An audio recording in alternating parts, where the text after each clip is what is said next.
샬롬 샬롬 샬롬 샬롬. 하나님 사랑합니다. 여러분 주 안에서 사랑합니다. 출애굽기 13장 17절에서 22절 홍해 광야길로 인도하시는 이유에 대해서 살펴보죠. 13장 17절에서 22절 바로가 백성을 보낸 후에 블레셋 사람의 땅의 길은 가까울지라도 하나님이 그들을 그 길로 인도하지 아니하셨으니 이는 하나님이 말씀하시기를 이 백성이 전쟁을 하게 되면 마음을 돌이켜 애굽으로 돌아갈까 하셨습니다. 그러므로 하나님이 홍해와 광야길로 돌려 백성을 인도하시매 이스라엘 자손이 애굽 땅에서 대열을 지어 나올 때 모세가 요셉의 유고를 가졌으니 이는 요셉이 이스라엘 자손으로 단단히 맹세하게 하여 이르기를 하나님이 반드시 너희를 찾아오시리니 너희는 내 유고를 여기서 가지고 나가라 하였음이더라. 그들이 숲곳을 떠나서 광야에 그 에담의 장막을 치니 야훼께서 그들 앞에서 가시며 낮에는 구름 기둥으로 그들의 길을 인도하시고 밤에는 불 기둥을 그들에게 비추사 낮이나 밤이나 진행하게 하시니 낮에는 구름 기둥 밤에는 불 기둥이 백성 앞에서 떠나지 아니하리라. 아멘. 홍해 광야길로 인도하신 하나님의 그 은혜 함께 나누죠. 홍해 광야길로 인도하신 그 이유는 어디에 있을까요? 오늘 본문에도 나오죠. 이 백성이 전쟁을 하게 되면 마음을 돌이켜 애굽으로 돌아갈까 하셨습니다. 바로가 백성을 보낸 후에 블레셋 사람의 땅의 길은 가까울지라도 하나님이 그들을 그 길로 인도하지 아니하셨으니 이는 하나님이 말씀하시기를 이 백성이 전쟁을 하게 되면 마음을 돌이켜 애굽으로 돌아갈까 하셨습니다.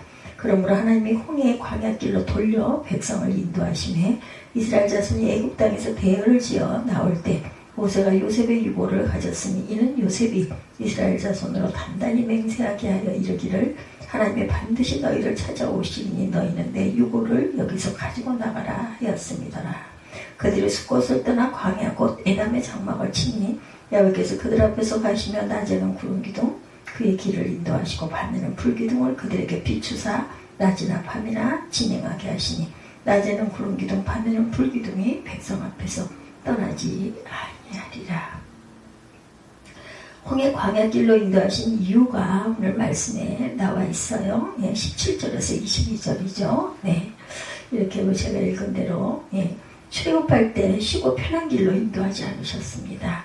오늘 말씀은 이스라엘 사람들이 모여서 인도를 따라 출애굽해서 민족 이동을 하는 3500년 전 사건을 우리에게 소개하죠. 근데 출애굽을 하여서 가나안 땅으로 가는 노정에서 우리들이 도저히 이해할 수 없는 일이 벌어지죠.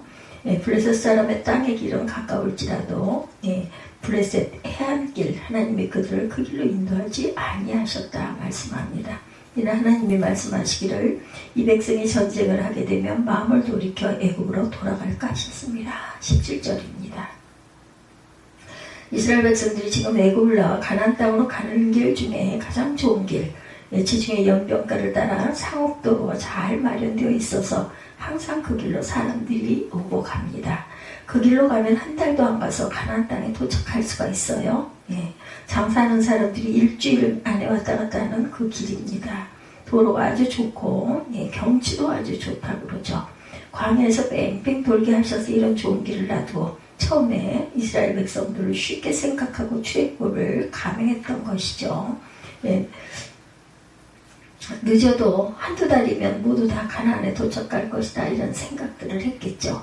사막에서 40년 동안 살 것이라고는 아무도 생각하지 못했습니다. 만약에 애굽에서 그 해안길을 따라서 가나안까지 가면 홍해를 건널 필요도 없었습니다. 요단강을 구태여 건너가지 않아도 괜찮아요. 쉽게 갈 수 있는 길이다. 아마 40년 동안 모래벌판에서 고생을 할 줄 알았다면 절대로 애굽을 떠나지 않지 않았겠는가. 그런데 하나님은 그 좋은 길을 한 달 만에 갈 수 있는 길을 인도하지 않으시고 정반대의 방향의 시나이 반도 사막의 모래벌판을 걷게 하셨다라는 거죠. 불필요한 수많은 길을 헤매게 하시고 불필요한 적을 수없이 만나 고난을 받게 하십니다. 이것을 쉽게 설명하면 서울에서 부산을 갈 때 고속도로가 쫙 내려가면 쉬운데 서울에서 춘천으로 돌아서 파주로 가서 또 서쪽으로 가서 불필요한 인천을 가서 수원에 왔다가 목포로 내려가죠. 그래서 다시 대전으로 올라와서 광주로 왔다가 여수, 대구, 마산을 거쳐서 부산에 갈 필요가 있겠는가. 예, 말도 안 되는 것 같은 그런 길을 가게 하셨어요. 그렇게 어려운 길을 택하여서 행진을 해서 갑니다. 왜 그렇게 갔는가? 하나님이 그렇게 가라고 인도하신 길일까? 예, 이상하죠. 그런 그 도중에 홍해를 만나기도 하고 요단강을 건너기도 하고 40년이라는 긴 세월이 걸렸고 온갖 고생을 다 했고 1세대들은 모두 다 가나안에 들어가지 못하고 여호수아와 갈렙 외에는 다 죽는 그런 역사입니다. 시내산에서 세일산길 가데스바네아까지 가는 데는 11일이 걸린다고 하네요.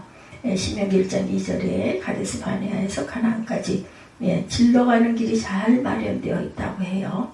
가데스바네아 그러니 빨리 가면 11일 플러스 80km 사흘이면 가나안에 도착할 수 있다.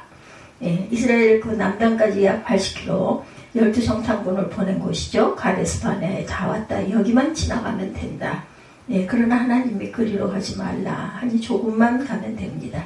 그리고 고집 부리고 올라갔다가 큰 실패와 하나님의 심판을 받게 되죠. 민수기 14장 40절에서 45절. 내가 그리로 가지 말라 하지 않았느냐. 하나님 그러면 어느 길로 가야 합니까? 너희는 내일 돌이켜 홍해길을 따라 광야로 돌아갈지니라. 민수기 14장 25절. 홍해 광야길, 그러므로 하나님이 홍해 광야길로 돌려서 백성을 인도하심에 출애굽기 13장 18절입니다. 선민은 고난을 통해 단련을 받습니다. 하나님이 공연히 일을 어렵게 만드셨어요. 그렇죠? 우리가 이해를 못하고 생각할 때는 어떤 때는 우리 신앙의 갈등이 도대체 하나님은 생각을 알 수가 없다. 하나님이 나만 또 생각을 못 하시는가? 이런 생각을 하기도 한다고 그러죠. 또 어떤 때는 하나님은 지나치게 인색하시다. 인색한 것은 고사하고 공연히 못 살기고는 취미를 가지신 것을 느낄 때도 있다라는 것입니다.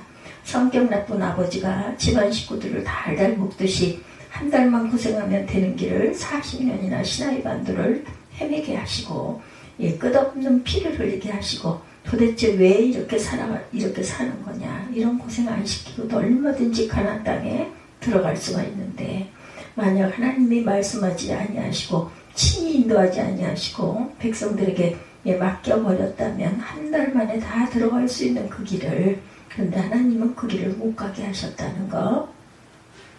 우리의 삶의 여정도 출국 그 아침 여정과 같은 어려움을 겪으면서 여기까지 왔습니다. 저도 그렇고 여러분도 아마 지난 세월을 생각해 보시면 그렇게 쉽지만은 않은 삶이었을 것 같아요. 인생 중간에 실명되신 분들이 모이는 교회에서 첫 목회를 시작하신 목사님 이야기, 그분들과 좋은 추억이 많아서 44년 전 일인데도 지금도 관계를 끊지 않고 내일과 모레도 3층에서 시각장애인 협회 그 여름 수련회 주 강사로 가시게 되었다. 이런 친한 그 회상을 하시는 이야기를 듣다 보면 참 하나님의 인도하심이 대단하다 하는 생각을 하게 됩니다. 시각장애인들도 상반된 믿음을 갖고 있다고 그래요. 시각장애인이 아닌 분들이 생각할 때는 저 시각장애인은 얼마나 고통스러울까, 살 맛이 날까 이런 생각들이 되지만 얼마나 명랑하고 삶에 기쁘고 또한 농담도 얼마나 잘하시는지 모른다 합니다. 그분들의 삶을 조금이라도 함께 경험하신 분들의 이야기는 하나님이 주신 연단을 통과해서 천국 같은 믿음으로 변화가 되었다라는 것이죠. 얼마나 그 과정이 힘들었겠어요. 그죠? 나는 다 좋습니다. 건강도 괜찮고 IQ도 괜찮은데 못 보는 거 하나만 해결해 주면 좋을 텐데 왜 하나님 나를 이렇게 만드셨습니까? 고생시키시는 것입니까? 믿음의 사람 모세도 괴로워서 죽고 싶었던 때가 있었죠. 이 문제는 모세의 기도에 나옵니다. 모세가 어느 날 하나님께 기도하기를 구하옵나니 내게 은혜를 베푸사 나를 즉시 죽여 내가 고난당함을 나로 보지 않게 하소서, 이렇게 기도할 때가 있었어요.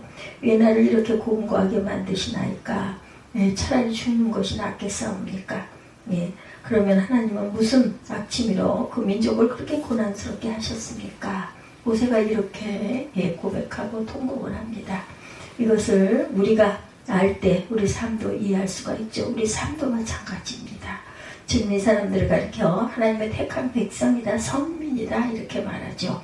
예, 우리도 똑같이 택함받은 선민들입니다. 근데 하나님의 나라 확장을 위해 초대를 받은 선민들은 한결같이 고난을 통해 무엇이 이루어지도록 되어 있다. 인류 구원은 예수의 십자가를 통해서 이루어집니다. 반드시 그렇게 되어 있어요. 그래서 예수도 겟세마네 동산에서 이 잔을 내게서 그냥 지나가게 하옵소서 기도합니다. 성경에 등장하는 모든 인물이 그렇게 택한 백성들이 그러합니다. 광야 40년을 통과하고 강철 같은 민족이 되었어요. 이스라엘 백성들은 3,500년이나 한결같이 지켜온 민족 절기가 있죠. 6월절과 장막절입니다. 예, 출애굽 때 광야에서 받았던 고통을 잊어버리지 말자고 해서 기념하는 날입니다. 예, 가도 가도 모래먼지만 날리는 열풍과 사막 생활을 한 살 때 나온 사람이 40살이 되었어요. 그렇죠? 시나이 반도의 모래먼지 속에서 잔배가 붉었고 햇빛만 겨우 가리는 천막에서 40세가 되도록 밥을 먹고 잠을 잡니다. 그래서 어떻게 되었어요? 하나님의 택한 그 후손들이 이 지상에서 가장 억세고 강인한 종족이 되고 말았습니다. 그들은 어떤 고난의 현장에서도 살아남는 민족이 되었죠. 그래서 이 민족들은 디아스포라가 되었어요. 지금 세계 어디를 갔든지 유대인들이 들어가 사는 나라는 유대인들이 앞서가는 민족이 되었다 그러죠. 지금도 강한 훈련을 시키는 유대인의 민족성입니다. 이 유대인들을 많이 만나면서 이런 생각을 하게 됩니다. 앞으로 유대인들이 세계를 지배하게 될 것이다. 그래서 히틀러가 그들을 없애버리지 않는 한 편안치 않다고 해서 600만을 죽이죠. 그래서도 그래도 안 죽고 다시 살아남아 튼튼한 민족을 형성을 합니다. 서구 사회에 가보면 뭐든지 우수한 것은 유대인들이 다 가지고 있다고 하죠. 미국이 대표적인 나라, 620만이 유대인이 살면서 미국에서 좋은 것들을 그 사람들 손에 다 들어가 있다고 하네요.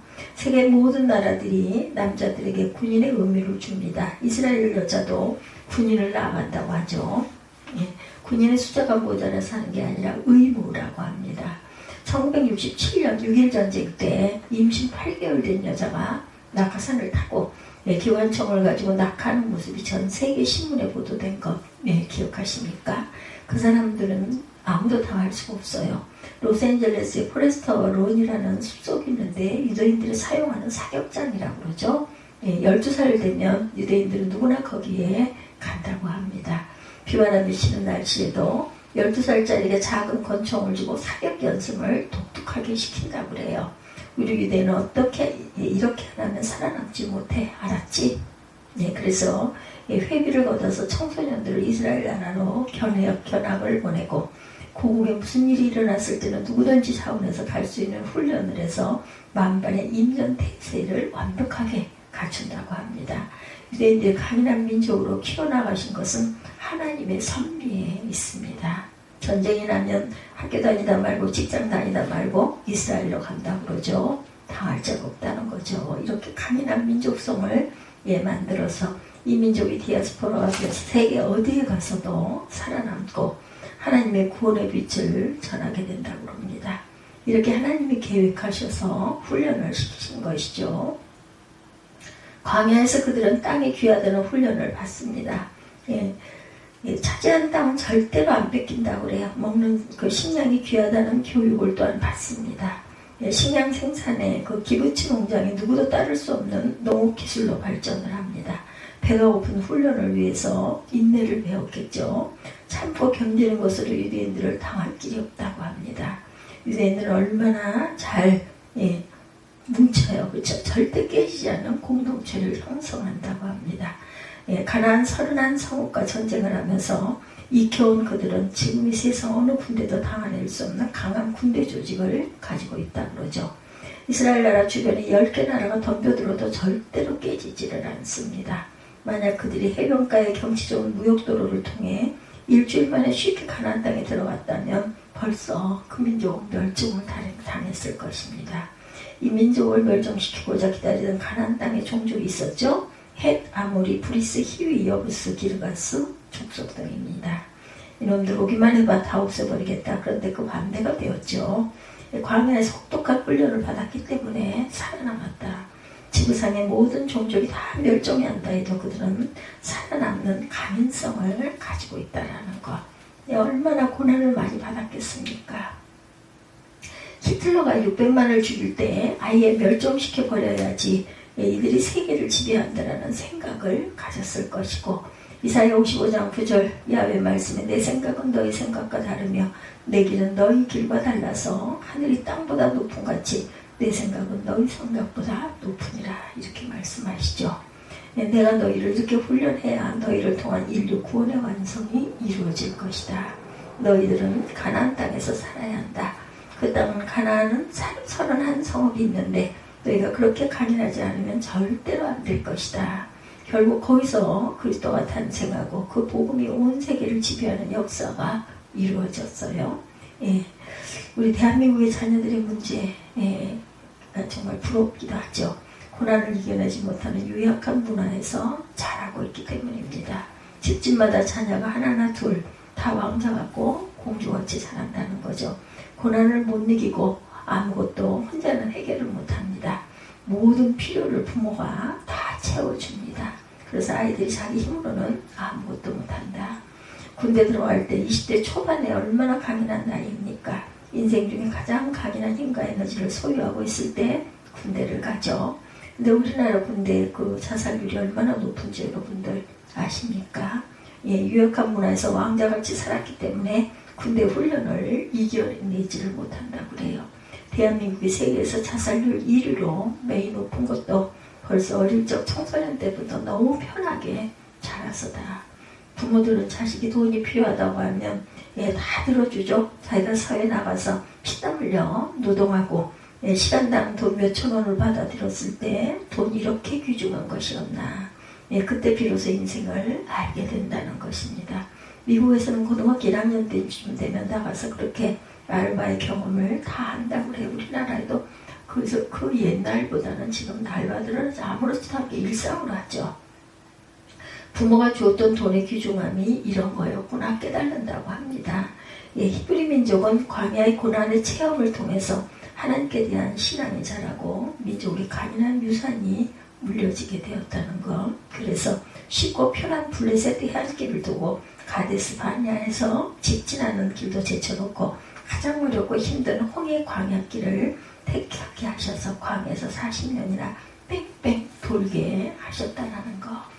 그들이 살아남게 하기 위해서, 그들의 나라를 위해서 이렇게 힘든 길을 걷게 하십니다. 하나님의 그 해안길로 인도하지 않으시고 말씀에 그렇게 나와있죠. 출애굽기 13장 17절에 광야에서 물이 없어 갈증을 겪었을 때 그들은 물도 하나님이 주신 선물인 것을 배웠기 때문에 물의 소중함을 깨달았고, 애굽에서는 나일강 삼각주에 살았기 때문에 나일강 유역의 풍부한 물을 끌어다 쓰면서 물이 귀중한 줄을 몰랐어요. 노예로 살다가 해방은 받았으나 자유를 누리는 값이 얼마나 크다는 사실도 그들은 체험을 합니다. 절반의 사람들은 차라리 애굽으로 돌아가서 노예 생활을 계속하자고 소리치죠. 금송아지 만들어 놓고 춤추다가 3,000명이 하나님의 뜻을 거슬러 무참하게 죽기도 합니다. 출애굽기 32장 28절에 이런 역사를 통해 이들은 신앙 훈련을 받게 됩니다. 불기둥과 기름기둥, 구름기둥을 통해서 하나님의 인도하심에 대한 신앙 훈련을 또한 받았죠. 불기둥과 구름기둥도 신앙교육을 시키시는 것입니다. 구름기둥이 움직이면 아무런 정착해서 좋은 조건의 장소로 해도 바로 떠나야 해요. 여기 이렇게 좋은 장소가 있는데 여기서 좀 오래 살면 안 되겠습니까? 구름이 움직이잖아. 또 구름기둥에 머물면 아무리 살기 열악한 사막 한복판일지라도 그곳에 진을 쳐야 합니다. 여기서 어떻게 삽니까? 하나님은 멈추라고 하지 않느냐. 고난을 통해 변화를 받죠. 지금 우리가 하나님 말씀을 듣고 묵상하고 있어요. 제가 여러분들에게 증거하고도 있습니다. 길잡이 역할을 하죠. 어느 길을 갈 것인가 방향 제시가 말씀 속에 있습니다. 신앙이 자라는 것은 체험이라야 합니다. 체험을 통한 신앙만큼 굳은 힘은 없어요. 그렇게 설교를 잘 하셔도 내가 꿈쩍도 안 했지만 이 사건을 만나고 하나님이 살아계신 것을 이제 알았습니다. 이런 고백을 하는 성도들이 많습니다. 체험이에요, 체험. 예수께서 직접 설교를 들었던 사람들이 예수님을 끌고 가서 십자가에 못 박았죠. 예, 모세의 그 좋은 설교를 하나님 말씀을 들으면서도 모세가 설교했을 때 그 설교를 들은 사람들이 다 금송아지 숭배자들이 되어버리고 맙니다. 설교 듣는 게 신앙에 도움을 주죠. 그러나 예, 강인한 신앙이 마련되는 것은 고난을 통한 체험이라는 것. 그래서 하나님은 최고 백성들을 지금 광야에서 예, 체험을 시키셨다라는 거예요. 그 길을 예, 열심히 걸어갔을 때 하나님께서 그들에게 예, 강인한 지금 세상에서 아무것도 부러움이 없을 정도의 강인한 나라가 되게 하셨다라는 것. 예, 우리가 어떤 예, 이야기의 일부로 열심히 살아갈 것인지 광야길을 돌게 하셨던 하나님의 그 깊으신 뜻을 잊지 않는 저와 여러분들이 되시기를 주의 이름으로 축복합니다. 기도하시겠습니다.